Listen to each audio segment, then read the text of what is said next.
Muito bem, vamos falar do Cruzeiro. Cruzeiro de Fernando Diniz, que empatou e se classificou. Quem que a gente tem para ouvir aí? Fernando Diniz e Matheus Pereira. Então vamos lá acompanhar o que disseram depois do jogo. Eu gostei, assim, eles tiveram mais iniciativa até do que precisava. Eu deixei os jogadores muito à vontade. Eu acho que o jogo de hoje tem muito mais a ver com o trabalho prévio que tinha aqui do que com a minha chegada da parte tática. E eles tentaram, com os 2 treinos que a gente fez, eles conseguiram fazer algumas coisas que a gente treinou, e o futuro do time em relação à sua pergunta, ele é muito promissor. Eu acho que tem muita qualidade técnica, jogadores com saúde, com disposição para fazer. E eu gostei muito. De fato, a expulsão mudou muito do que era o jogo.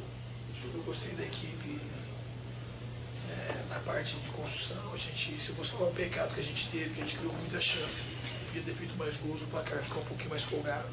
Mas eu também gostei da equipe, conseguiu se ajustar da maneira que dava, e foi uma classificação merecida. Não, a gente está muito satisfeito, muito feliz, né?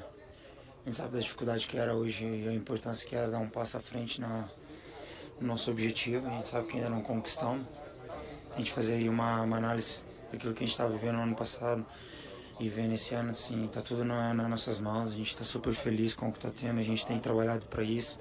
Então, assim, é uma reconstrução que é preciso, igual eu falei, sempre ter calma, pé no chão, entender que há oscilações, há momentos bons, momentos menos bons, mas é importante que a gente conseguiu a classificação. A gente sabe que o Diniz é um cara campeão, né? Um cara vencedor, né? O atual campeão da Libertadores. Então, assim, acho que ele vai agregar muito pra gente, né? A gente tem muito que aprender com ele. E nesses 2 dias que estivemos juntos já estamos aprendendo algumas coisas com ele, claro que ainda é muito pouco, mas a gente está super feliz com a chegada dele. Tá aí o Matheus Pereira, o homem da criação, dos gols do Cruzeirão cabuloso, André, que passou. Gol do Caio Jorge, mantendo a sequência importante que ele vem tendo. Concordo muito com a análise que o Prato fez no começo do programa. Acho que a expulsão acabou condicionando, tanto que o Cruzeiro, sendo bem mais time que o Libertad, que até melhorou depois da volta do Garneiro como técnico, mas é um time que não faz uma boa Sul-Americana. Contra o Ameliano na eliminatória passada foram jogos bem ruins, tanto que esse time termina com mais posse de bola até que o Cruzeiro do Diniz. Mas era um jogo muito mais pautado pela vantagem que o Cruzeiro já tinha, de um técnico que acabou de chegar. Acho que é muito cedo falar mudanças drásticas. Alguns elementos, um jogo mais curto. Sutis, né, toque sutis. Bem mais curto. Até um número, pra mim, longe de falar que, nossa, mudou completamente. Mas até fui pesquisar nos jogos, no Trumedia, né, nossa base de dados, os jogos do Cruzeiro no Brasileirão e na Sul-Americana. E também na Copa do Brasil, no número de toques de bola, número de passes tentados pelo goleiro. Foi o jogo que o Cássio mais tentou passes. Aí, ó. Indícios. Igualou na derrota por 1-0 pro Inter. Então foi o jogo já que o Cássio tentou mais passes. Então, assim, acho que são elementos. É o dedo do professor. Então, isso, mas assim, não vai falar, nossa, o Cruzeiro tem a cara dele, muito longe disso. Até porque nem teve tempo para trabalhar. A gente vai ter uma data FIFA que acho que ali vai começar um pouco mais influente, mas tem alguns aspectos que marcam o trabalho do Diniz que a gente pode pontuar. De um Cruzeiro que já tinha uma vitória muito encaminhada, apesar do susto no final, levou a bola na trave, o Cássio fazendo grande defesa. Essa aí o Cássio levou o susto. Pois é, mas foi um jogo que já estava muito encaminhado pelo que tinha sido da ida. O Diniz tem tudo para fazer um bom trabalho com a qualidade que tem no elenco do Cruzeiro, mas ainda não tinha falado isso, mas não consigo concordar com a demissão do Seabra. Para mim é um absurdo. Não conseguimos. Perfeito. Mas de qualquer sempre forma, bom lembrar. Exato. Mas eu acho que o Diniz tem, acho que a contratação dele é um acerto, mas a demissão do Seabra é um erro. E quem fez o gol aí? O Eterno? Roque Santa Cruz. O eterno Roque Santa Cruz. Espetacular. Eu e o Leão estávamos conversando antes de entrar no ar, a gente tinha o álbum da Copa de 2002 e o Roque Santa Cruz já estava lá, cara. E ele era campeão da Champions em 2001 com o Bayern. O Bayern um negócio Munique. surreal. Né? E agora aí, ó, Sul-Americano 2024. 23 anos atrás. E ele era parte do elenco ali. Quantos anos tem o Roque Santa Cruz? 43. 43. Caramba, só ele. Fininho. Só ele e o Fábio no Fluminense. Verdade. E o Libertad tem o Oscar Cardoso, que tem 41, tem o Christian Riveiros, que jogou no Grêmio também 41, se eu não me engano, o Martin Silva também quase nos 40, ou mais de 40, se eu não me engano. O Libertad tem muitos veteranos.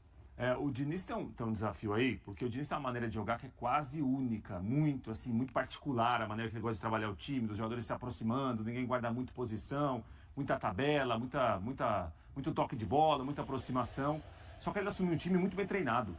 O Seabra deixou o time com alguns padrões de movimentação dos jogadores, a maneira de jogar, que às vezes alguns torcedores do Cruzeiro não gostavam muito, de algumas escolhas de alguns jogadores. Agora, inegavelmente, o time era bem treinado.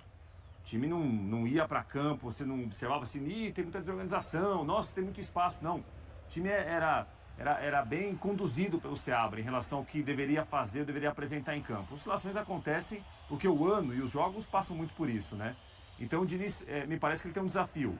Como ele vai colocar o que ele considera de time ideal, que é uma maneira quase que única de colocar time para jogar, né?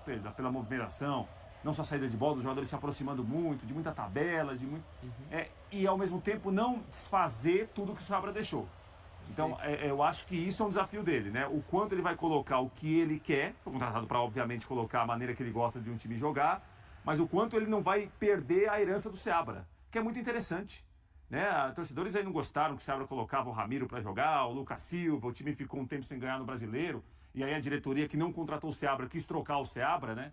Já pensando também no ano que vem, mas o Diniz tem essa situação, e ele falou um pouco sobre isso ontem. Peguei um time bem treinado, taticamente organizado, e vou colocar minhas ideias aos poucos. Eu acho que é um desafio para ele também. E a gente viu, enquanto você falava, Prats, a imagem do Fernando Diniz conversando com o Caio Jorge, que começou meio devagar, demorou para fazer gol e tal. Né? Vive boa fase agora, tem feito gols. Foi muito importante do confronto. Temos uma tela, é isso, do Caio Jorge?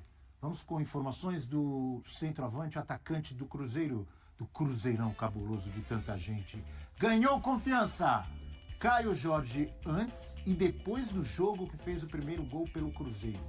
Então antes, 10 jogos, uma média de 1,5 finalizações por partida, meia finalização certa por jogo e 0,3 chances criadas por jogo.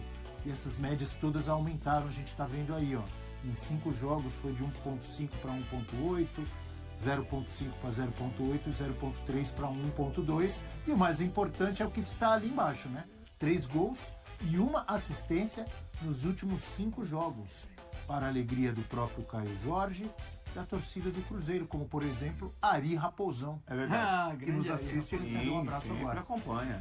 tava lá. Corneteiro Ari Raposão, tá? Não perde a chance. O Caio Jorge já havia... esses números aí, tem muitos números do final da era Seabra.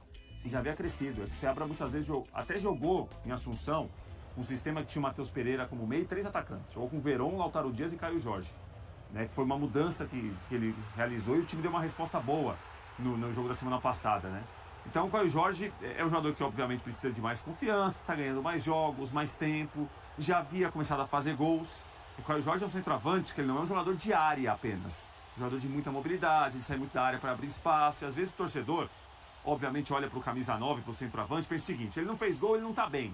Às vezes, para o time, ele funciona de outra maneira, além do gol, né? Sim. E o Caio Jorge, com o Diniz, já o conhece da passagem rápida pelo Santos do Diniz, acho que pode crescer também. Mas com o Seabra, ele já não estava mal no final da era Seabra, não. E falando desse setor ofensivo e de atacantes que podem não ter marcado um gol, mas jogado bem, o dedo do Diniz que a gente estava conversando. O Lautaro trocou de lado, da esquerda para a direita, e apoiou muito mais o Caio Jorge. Se aproximou mais. Eu acho que isso tem um pouco já do trabalho do Fernando Diniz, tentando aproximar os atacantes do Cruzeiro para que o time consiga ser mais, ofensivamente falando, mais potente. Porque o Lautaro é um muito bom jogador. No Del Valle foi bem, e ontem foi bem de novo, apesar de não ter feito gol. E esse confronto agora, Cruzeiro e Lanús? Eu acho que aí já dá para... Cruzeiro favorito? Eu Podemos acho que afirmar? nesse caso, sim. Tô com o Johnny. Eu acho que é um confronto com uma disparidade maior do que Corinthians e Racing. Não é um jogo fácil, o Lanús não tá na semifinal de graça, mas creio que... campeão da Sul-Americana, o Lanús. Em cima de quem? Da macaquinha. Da macaca. Associação Atlética Torci pra Ponte macaca nesse. E tinha esquecido, mas me lembrou aqui nosso editor-chefe, o Leon, lembrou bem. Foi finalista da Libertadores. Contra o Grêmio em 2017, né? Tirando 17. Foi. Grêmio de Luan. Né? Grêmio forte do Renato Gaúcho, que hoje não vive bem. Mas é um time ajeitado, Lanús, mas eu acho que o Cruzeiro tem mais peças. Também acho. Tem um elenco mais forte, nas mãos do Diniz agora vai ter muito mais tempo até a Sul-Americana, né? Então eu acredito que o Cruzeiro ligeiramente favorito. Não dá pra cravar que vai pra final ainda não. Vamos ter calma. O Lanús passou pelo Independiente Medellín com 2 empates. Isso, nos pênaltis. Nos pênaltis, né? 0-0 e 1-1. Diga, André, fique à vontade para falar de Caio Jorge, se você quiser completar alguma coisa, e já do confronto Cruzeiro e Lanús. Eu tô de acordo com os companheiros, acho que o ponto que o Johnny trouxe também em relação ao Lautaro, que é um cara que tem jogado bem, tem essa projeção de crescimento com a assimilação do trabalho do Diniz, ainda tendo uma data FIFA no meio, acho que é muito importante no momento de troca de técnico. E vejo também, se a gente tem que apontar, não acho que é um favoritismo absurdo, é um confronto que é um favoritismo pequeno, diferentemente do outro lado, onde há mais equilíbrio. Então acho que o Cruzeiro tem boa chance. E que curioso, né? O Diniz pode manter títulos continentais. Rapaz, O campeão da Libertadores, agora podendo buscar a Sul-Americana, e o papel poderia ser invertido pelo Zubeldia, só que o Zubeldia, que ganhou a Sul-Americana com a LDU, acabou caindo com o São Paulo, então não tem mais chance da Libertadores. Você citou o Lautaro Dias, eu me lembrei mais, porque a gente falou do Lanús, que já foi campeão, o Lautaro campeão da Sul-Americana pelo Del Valle, né? Del Valle, Contra o São exatamente. Paulo, jogando muita bola. Fez gol Destaques. na final. Na eliminação contra o Corinthians, Dos meteu dois, né? golaço na Neoquímica Arena, se eu não me engano. Jogava não, ele baita jogou jogador. muito no Independente Del Valle. Jogou muito e tá se encontrando nesse Cruzeiro. Demorou pra engrenar, mas tá indo bem. É isso, amigos, que temos sobre o Cruzeirão Cabuloso. Um abraço para Ari Raposão e para Anjo Azul. Anjo Azul Anjo também Azul acompanha. Sempre manda dados importantes sobre o Cruzeiro, Mas números. ele tá empolgadaço. Vou aproveitar Pra e ele mandar já tá uma- na final. Pra ele Viu? já tá no final. Vou aproveitar e mandar um abraço também para Batatinha da Massa, Fátima da Savassi, Ah, que vão também. secar o Cruzeirão. Folgadíssimos também. De olho no outro campeonato. Olha aí a fase do futebol mineiro. Cruzeirão Cabuloso nas semifinais da Sul-Americana, o Galo Forte Vingador, semifinal de Libertadores, e o América Mineiro tentando subir brigando ali. pelo acesso. Ainda tá brigando, ainda pode conseguir o acesso e voltar à Série A. Total. Não é espetacular? do Brasil também. Pensando nisso, vou até comer um pãozinho de queijo agora no Opa, intervalo. pipoca, pão de queijo, o negócio tá ficando da hora, velho. Pão de queijo, estamos falando de Minas. Voltamos já. Pipoca também, né? Pipoca também.